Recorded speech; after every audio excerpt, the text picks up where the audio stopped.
Congo. Mani. Mais la Bible a suivi au moins 50 traductions. Mani. Voilà pourquoi vous trouvez que quand ma version française, et il y a des mots qui sortent. Betuke la kusonza ba moyi na betuke la comprendre veut dire bien. Zamba bonga. Donc voilà pourquoi papa me kukwiza samuna ku restaurer, c'est-à-dire pour foutu la ba mambo mutindo de tsolika yao à l'origine. Voilà le Zolo. Voilà la deuxième nation de Dieu. Il restaure tout. Mutindo ina ndisalaka babima ya tete. Ni mutindo ina gie milu fasi tu kwa moyi ni ka foutu la babima Yanzabi, Yayandi. Pour qu'il y ait vanda piliina. Parce que le monde est rentré dans la fausseté pendant 2000 ans. Quand Jésus quitte la terre, nous avons lu 5 versets bibliques ici. Il n'a qu'à kuzonza parabole à Jésus, l'uzolo, kusala fosiai, tout, ne cédez pas à la tentation, tout. Mais tout ça, pour que beto kuzaba. Mais dans tout ça, il y a qu'un bonzon Kongosi Takaya Kukanga Manzamba Bonga. La rentrée triomphale de Jésus à Jérusalem, on doit d'abord se poser la question, pourquoi la rentrée triomphale de Jésus à Jérusalem? Pourquoi la rentrée triomphale? C'est là le problème. Parce que Jésus-Christ est né à Bethléem, il y a le Kula, à Bethléem, il y a l'Égypte, il y a le foot encore na Jérusalem, Nazareth, na Bethléem. Maintenant là, on dit, oh non, Jésus fait maintenant une rentrée triomphale. Mais pourquoi la rentrée triomphale? Mais tout simplement parce que Yesu Vandi Vanda, partout, c'est-à-dire on le connaissait en tant que le fils de Joseph, le fils de Marie. Il faisait des va-et-vient. Il est à Jérusalem, il est à Bethanie, il est à Capernaum, il est à Bethléem, il est à Nazareth. Maintenant, cette fois-ci, oh non, la rentrée triomphale de Jésus. Rentrée triomphale par rapport à quoi? Puisque Jésus a grandi là-bas. Mais pourquoi maintenant une rentrée triomphale? C'est cette portée-là que nous devions comprendre. Voilà pourquoi. D'abord, Beto Babani Asla, OPH. Tikandiazoli à Tanzanie. Beto Fana Kuzama que la fête que nous célébrons là, il y a d'abord sa naissance. Moi, le mec Kukula. C'est le premier événement. Le premier événement, c'est la naissance de Jésus. Awanato, Nantoto. L'enseignement qui n'a pas évolué, il y a même comme à l'université. Maintenant là, le monde a vite compris que Jésus-Christ a un père. Mais quand on disait un père, c'était d'une façon voilée. Même lui-même Jésus, il n'a jamais fait la prière pour dire « Je vous pardonne ». Moi Jésus, je vous pardonne. Non, il dit « Père, pardonne-leur ». Père, non pas selon moi. Père, vrai ou faux? Ouais. Mais quand Jésus s'adresse à un père, mais le père là c'est qui? Voilà. Maintenant que la deuxième nation a compris que qui Émile Lufose Tukwabo est le Dieu créateur de l'univers et de l'humanité. Donc le père de Jésus c'est qui? Émile Lufose Tukwabo. Voilà. Donc ça devient clair, c'est-à-dire, quand on est à l'université, équation est simple. Parce que quand tu es à l'école primaire, si on te donne une équation à deux inconnus, qu'est-ce que ça va faire?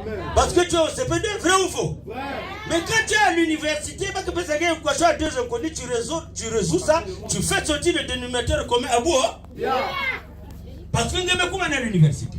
Donc aujourd'hui, tu peux comprendre que quand Jésus disait Père, Père, pardonne-leur. Père, non pas selon moi. Père, tout simplement parce qu'il s'adressait à son père. Il y a un monsieur, les frères et sœurs de Luzolo prenaient la biramessie. Montre-moi parce qu'il là-bas. Il y a une maison de Baba, tu es Luzolo. C'est bien ça. Ah, mais, Mingi, Mounouke Sambela vient à Luzolo. Ça, c'est lui. Mounouke Sambela vient à Luzolo. Mais j'aime Luzolo. Mais Mouke Sambela vient à Luzolo. Mais Moukena Kusosa Kaka na Benoti, Mingi Kena Kusosa Kukota na Luzolo. Mais quand ils ont entendu que Guy Émile Lufose Tukwabo est Dieu le Père, il y avait comment? Dieu le Père, comment ça? Quoi? Dieu le Père? On peut ajouter encore le père de Jésus. Aïe! Qui m'a dit? Nzambo Bonge! Or, bonzo yina ni bête batuke na ya, na ya. Voilà pourquoi Jésus, quand il est né à Bethléem, dans Jérusalem, c'est pas ça? C'est ça. L'histoire il nous avons l'école de Médab. C'est à titre de rappel pour situer le thème. Et quand il parce que l'étoile était apparue au ciel. Or, cette étoile-là n'était pas une étoile, non. Mais c'était la Jérusalem céleste suspendue au ciel. Au ciel. Mais il y a des gens qui avaient vu ça. Astrologues, les savants. Parmi toutes les étoiles, il y a une étoile qui ne ressemble pas à d'autres étoiles. Ça annonce la venue d'un roi, d'un chef sur terre. Mais la puissance de Jésus émane de quoi? C'est parce que c'est une puissance qui se fait. L'esprit de vérité rentre, le Saint-Esprit, la puissance du Saint-Esprit rentre dans le ventre de Marie et fabrique un fœtus. Et c'est un homme qui est né. Vous savez pas, mon gars? Quand c'est un homme qui est né, qu'on appelle Jésus, Emmanuel, Dieu parmi les hommes, cet enfant-là n'aura pas de similitude avec Beth Babatou, Yantoto Yaï, Beth Mekobutuka, par Batel et Basili. Voilà pourquoi toute autorité lui appartenait. C'est-à-dire, qui a vu Jésus a vu son père. Son père est dans lui, lui il est dans son père. Les deux forment un même corps. Zambabonga. Voilà pourquoi il avait toute autorité. Donc quand il parle, c'est Dieu qui parle directement. Zambabonga.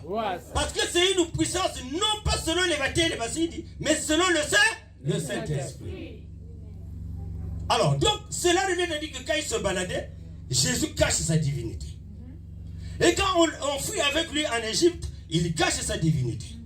Lorsque Marie et Joseph reviennent à Jérusalem, il cache sa divinité. Maintenant, Jérusalem et Bethléem, c'est 8 km. Mani! Jérusalem et Bethléem, c'est 8 km. Mais Jérusalem et Nazareth, c'est loin. Donc, c'est comme Brazzaville, comme c'était. Zambabonga? Joseph dit non.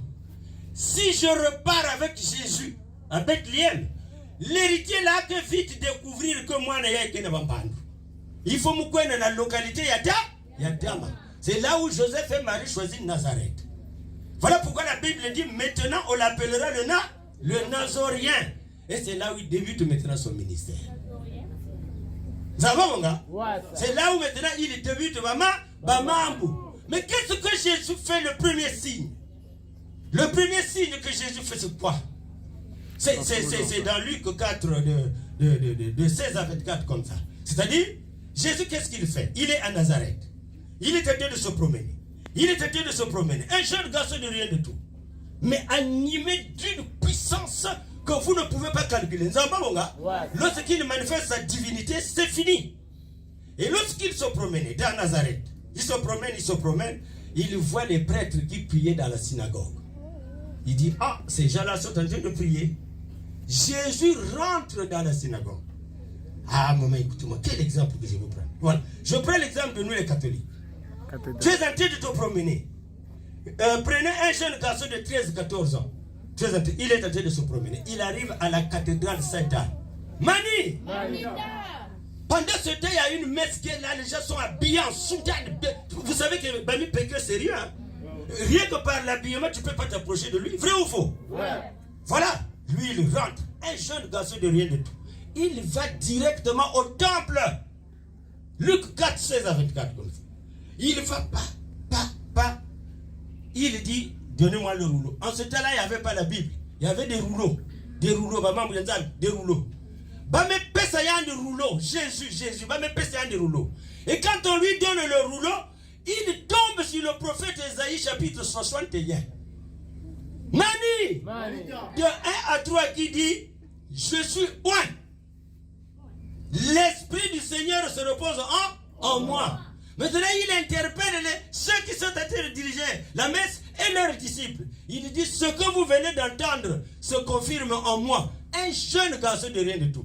Yanime tika encore au rouleau, Yanime Nukuta, il rend au temple, il est sorti, il est parti. C'est qui? Oh, mais c'est qui? Oh, mais c'est le fils de Joseph, non? Oh non, oh, c'est pas le fils de Marie. Il est porté disparu. Il est parti. Premier signe. Maintenant, deuxième signe, il dit, bon, mais, il n'a préparé Kanzila. Jésus à Capernaum. Jésus à Bethanie. Les aveugles voient. Les boiteux sont debout. Tout. Donc, il y a qui n'a pas avec autorité. Il est en train de préparer son passage. Nzabonga. Baba dit que la campagne, c'est pour préparer d'abord le monde, non? Lui, il prépare le monde dans la guérison. Les aveugles voient. Les boiteux sont debout. Lazare qui n'a pas ressuscité. Maintenant, il prépare maintenant sa divinité. Il dit, bon, je vais maintenant me manifester. Je me fais découvrir maintenant. Je manifeste ma divinité. Il fait maintenant une rentrée triomphale à Jérusalem. Il était dans les coins, dans les villages. Et Luc 19, de 29 à 44, comme ça, raconte toute l'histoire sur la rentrée triomphale de Jésus à Jérusalem. Mais quand Jésus rentre à Jérusalem, c'est pas que il y a des gens qui ont beaucoup non. Ce n'est plus Jésus. C'est-à-dire, il y a des voix maintenant qui me font Yamazou. Il y a Tate, il y a Yann. Voilà pourquoi il dit, allez-y me chercher qui mpunda kuna. Il monte. Les disciples de Jésus, quand Jésus rentre à Jérusalem triomphalement, les disciples de Jésus pensaient qu'il y avait un qui me font personne ne comprenait qu'il y avait un qui me font Yamazou. Baba commençait à dire que moi Pierre, bientôt là je serai ministre des Finances. Et toi, ministre de l'Éducation nationale. Et toi, Baba, maître, pendant que Jésus est en train de rentrer, parce qu'il y a les Juifs ne comprenaient plus rien. Zambabonga, tu vas mettre, moi tu vas me mettre où? Moi je serai où maître? Vous cherchez quoi? Mais c'est fini, on a pris le pouvoir. Quel pouvoir? Et quand il leur dit que mon pouvoir est du ciel, les Pierre, les André, les Jacques, les gens ne comprenaient plus. Il est du ciel. Mais comment ça? Donc on ne prend pas le pouvoir, mais les Juifs sont tombés. Sinon, les Juifs ne sont pas tombés. Donc même les disciples ne comprenaient absolument rien.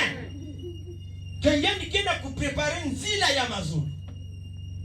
Et c'était le début Yabamfundu. Début Yabamfundu. Quand vous entendez parler de la crucifixion, il est où? Ah non, il faut le prendre. Ah non, le garçon là c'est dangereux. Attention. Donc Jésus manifeste sa gloire. Pourquoi parce que la Bible dit, ne va pas ça lorsque Jésus avançait dans Jérusalem, parce que Jérusalem c'est la capitale, donc c'est comme quelqu'un, il a démobilisé les villes. Les villages centres. Maintenant la ville qui restait c'est Jérusalem. Là où sont assis les Ngagamayel, les scribes et les pharisiens, les docteurs de la loi, ils sont là. Et quand Jésus pousse, quand il manifeste sa divinité, lorsqu'il est en train de marcher, Jésus fixe Jérusalem maintenant. Donc c'est comme nous qui avons fixé Brazzaville depuis Ngangalungolo. Après Jésus pleure. Il dit, ah Jérusalem. Jérusalem ne comprend pas à quel moment Dieu leur a visité. Mais comment? Parce que Jésus savait que Mouka Kwenda, parce que ces gens-là, je suis incompris, Mouka Kwenda. Mouka rejoint le théâtre de Mou. Mais que deviendra Jérusalem? Que deviendra Jérusalem? Parce qu'ils ont dit, oh tant pis, oh, crucifié,